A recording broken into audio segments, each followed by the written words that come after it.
Welcome to JACC This Week. I'm Harlan Krumholz, Editor-in-Chief of JACC, and this is the issue for November 25th, 2025. I'm going to give you a quick recap of this terrific issue. The first piece is my editor's page, The Day I Became a Doctor. Look, I try to mix up these editor's pages. Some are personal reflections, some are issues that we're facing. Sometimes I talk about the issue at hand. This one begins, I remember the day I became a doctor. You might think it was the day I graduated from medical school. That was the day I officially earned the title, an MD after my name, a diploma in my hand, my family watching proudly from the audience. After that, people could call me doctor, and it would be true.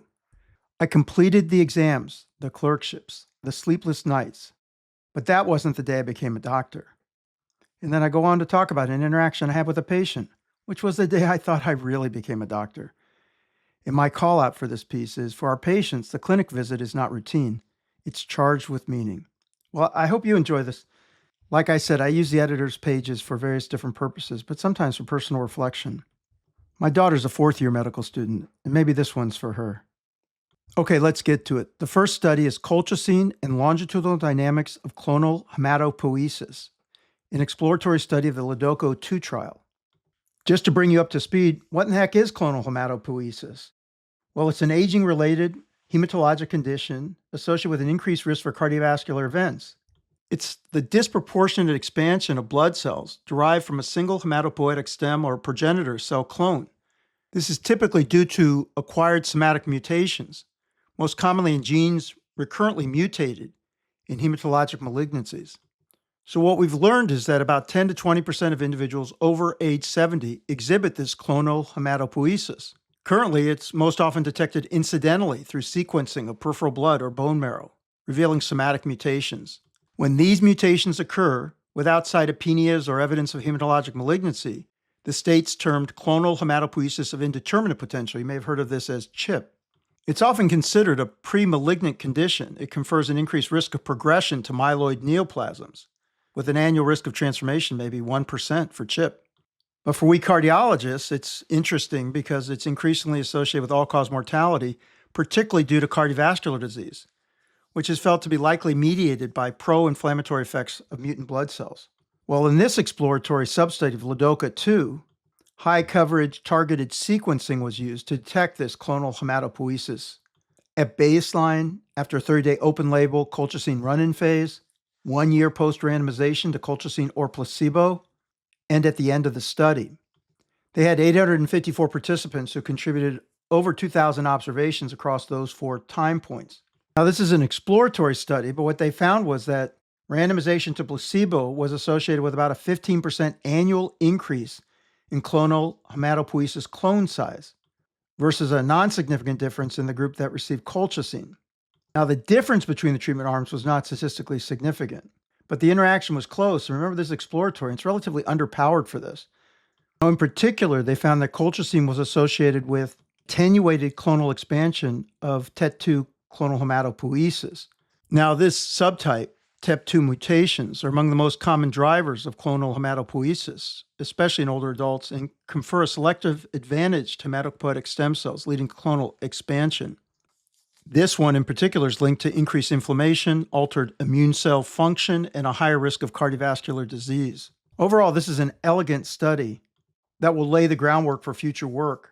What they're saying here is that these findings may represent, quote, the first inhuman evidence suggesting that colchicine may modulate clonal hematopoiesis clonal dynamics, particularly for TET2-CH, and may, in turn, mitigate the risk linked to larger CH clones.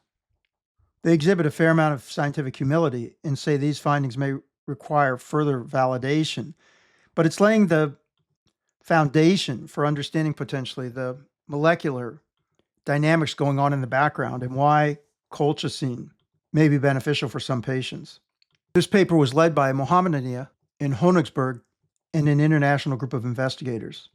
The editorial by Tardif and Dubé provide further insights and remind us there's a COLCOT T2D primary prevention trial of 10,000 patients with type 2 diabetes that's going to evaluate the effects of colchicine on ischemic cardiovascular outcomes, cognitive dysfunction, inflammatory biomarkers, and clonal hematopoiesis.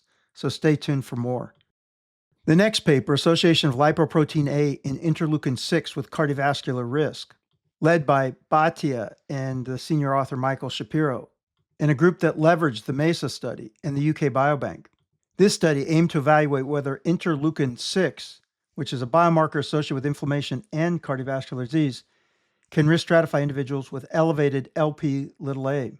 This paper is right at this intersection of increasing interest in Lp(a) and how it fits with other risk factors. They studied about 6,500 people from MESA and 26,000 from the UK Biobank. In this study, Lp(a) and IL-6 were independently associated with CHD events when evaluated separately, and when put together, no significant change was noted, and the interaction testing was not significant. They found similar results for ASCVD and PVD. They note that the patients with the highest risk were those that had both Lp(a) and IL-6 elevations. They suggest that this is a subgroup that merits further study and trials for interventions. They also noted that the greatest risk associated with Lp(a) and IL-6 was for PVD, a case for PVD trials in this population. There was an editorial by Razivi, Blaha, Sperling, and Welton. They remind us that these findings may provide guidance to refine ASCVD risk, but results from ongoing trials are needed to confirm that therapies to lower IL-6 and Lp(a) definitively reduce ASCVD outcomes. Next study, age and sex-specific percentiles of 30-year cardiovascular disease risk based on the PREVENT equations by Krishnan, Khan, and colleagues. Sometimes there's interest in a long time horizon. These investigators sought to develop a population-based and sex-specific percentiles of 30-year absolute risk estimates for CVD, atherosclerotic cardiovascular disease, and heart failure with the PREVENT equations. They leveraged this off of the National Health and Nutrition Examination Survey, NHANES, using data from 2011 to 2020. This is a very practical piece that gives us real estimates for individual patients. So for example, for someone aged 45, the 50th percentile of 30-year CVD risk was about 10% for women and 16% for men. This article helps people see how they stand vis-a-vis others. There are lots of interesting figures, and there's an online age and sex-specific PREVENT risk percentiles tool. I think the key thing here really is this interactive online tool that can support risk communication and shared decision-making. Erica Spatz wrote the editorial. Here's a call out from her editorial. Quote, acting on a distant 30-year risk is difficult. Many young people view risk as remote and easily mitigated later. Quote, I'll take a statin when I need to. But population data show that cardiovascular health typically worsens from childhood into mid-adulthood. She talks about how next-generation strategies are needed to embrace implementation science and design thinking to encourage adoption of health behaviors that can be sustained for decades. The next paper is pretty cool. I found this one really interesting. Not that I don't find all of them interesting, but this one I found particularly interesting. Blood pressure after changes in light to moderate alcohol consumption in women and men. So here's the question. You have someone who's not a heavy drinker. They want to lower their blood pressure. Does it make any difference if they stop drinking? You know, we have a history of encouraging light drinking. So what's the evidence? These individuals analyzed data for adults undergoing annual health checkups at Japanese Preventive Medicine Center from October 2012 through March 2024. They sought to evaluate the associations between alcohol cessation and initiation in subsequent blood pressure changes, focusing on sex-specific estimates. They had 359,717 visits from almost 60,000 participants. The cessation cohort included little more than 25,000 people, median age of 50. The key here is that they're focusing on light to moderate alcohol consumption, less than or equal to 1 drink for women or less than or equal to 2 drinks for men daily. What they found was even at these low levels, drinking was associated with higher blood pressure and cessation was associated with lower blood pressure. And it was true for both sexes. What they said was that this finding suggests that alcohol cessation is a broadly applicable strategy, even among those with light to moderate drinking. Of course, the overall changes were modest, but on a population level, they could be important. The authors write that these findings contribute to the growing body of evidence that alcohol adversely affects cardiovascular health and challenges the longstanding assumptions that low-level consumption may be justified. They have some wonderful figures in this paper showing a dose response. They also made the point that their beverage-specific analyses showed a consistent direction of blood pressure changes across all types of alcoholic beverages, categorized by beer, wine, whiskey, sake, and so forth. And they also make the point that even these modest reductions in blood pressure can be important across populations. Editorialists, Filippini, Insetti, and Welton, title theirs Alcohol Consumption and Blood Pressure. Don't start drinking, but if you do drink, abstain or cut down.